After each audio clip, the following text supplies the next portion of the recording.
Hi everyone, मैं सूरज। आज मैं आपको क्वेश्चन बैंक में कुछ न कुछ मदद करने वाला हूँ। देखिए, अगर आप क्वेश्चन बैंक को पढ़ना चाहते हैं तो इस टाइम से आप क्वेश्चन बैंक को पढ़कर 400 मार्क्स लाया जा सकता है। तो इस सब के बारे में बताऊंगा, जो कि कौन सा मेरी टेक्निक है या किस बात को फॉलो करना चाहिए या कैसे पढ़ना चाहिए, मैं सब बताऊंगा इस वीडियो में। तो चलिए, सबसे पहले आप लोगों को क्या करना है, क्वेश्चन बैंक पढ़ने से पहले आपको डेली टाइम टेबल सेट करना है। मान लीजिए आप लोगों को क्वेश्चन बैंक पढ़ने के लिए मान लीजिए 1 घंटा, 2 घंटा, 3 घंटा, जितना टाइम है उस टाइम से आपको बांट लेना है। मतलब क्वेश्चन बैंक को देना है। जैसे कि आप लोग सिलेबस को पढ़ने में टाइम देते हैं, रिवीजन करने में टाइम देते हैं, या फिर कुछ कार्य करने में टाइम देते हैं, वैसे आप लोग क्वेश्चन बैंक को अपना एक अधिकार दे दीजिए। उससे 3 घंटा, 2 घंटा इस टाइप का आपको ना दे दीजिए। उसमें टाइम आपको क्वेश्चन बैंक को पढ़ना ही पढ़ना है, ठीक है। और उसके बाद में बात करें कि क्वेश्चन बैंक से पढ़ने से पहले आप लोगों को मतलब जो चीज़ आप पढ़ना चाह रहे हैं उस चीज़ के बारे में समझ कर जाइएगा क्वेश्चन बैंक पढ़ने के लिए। नहीं तो आप लोग क्वेश्चन बैंक पढ़ने से जाएंगे और उसके बारे में जानकारी नहीं हुआ थोड़ा बहुत,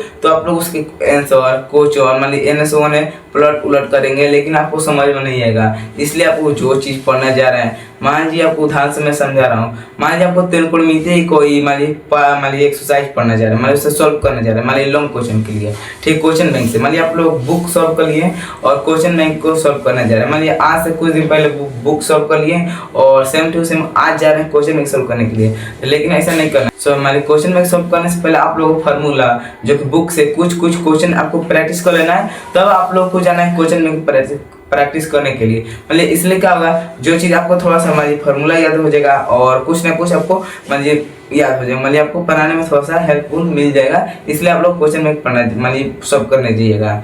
और चाहे हिस्ट्री कुछ में जाइएगा पढ़ने, तो आपको सबसे पहले आप लोगों को रिवीजन कर लीजिएगा उस टॉपिक के, तब क्वेश्चन बैंक में आप लोग क्वेश्चन सॉल्व करने की प्रैक्टिस कीजिएगा। उसके बाद में हम लोग बात करें तो देखिए, बिहार बोर्ड ने 3 टाइप का क्वेश्चन पूछता है।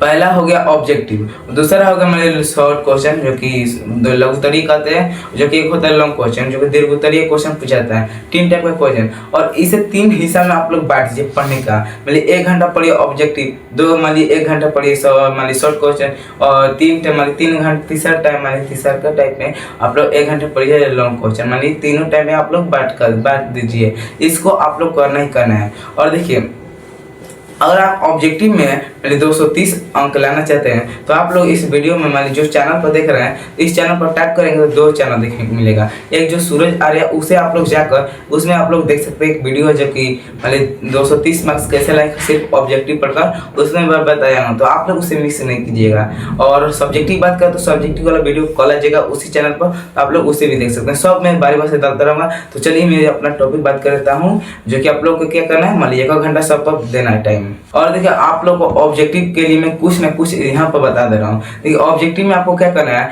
सबसे पहले आप लोग MCQ सॉल्व करने जा रहे हैं, तो सबसे पहले आप लोग ऑप्शन वाला क्वेश्चन सॉल्व करिएगा।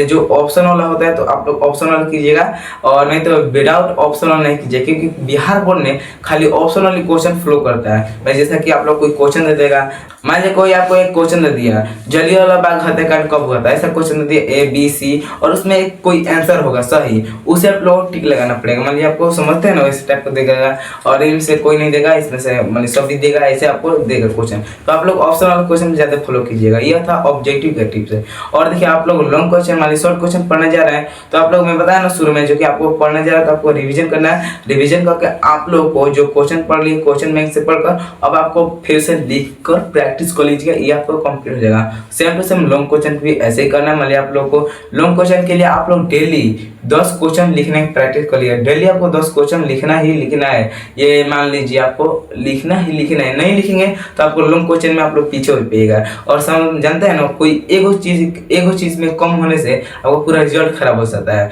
इसलिए आप लोग पूरा बराबर मान लीजिए करिएगा।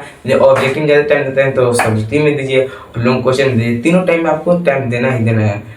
और आशा करता हूँ ये वीडियो आपको कुछ न कुछ हेल्प करने को मिला होगा। तो मिलता है अगली वीडियो में किसी ऐसे ही वीडियो के साथ। तो तब तक के लिए जय हिंद, जय भारत।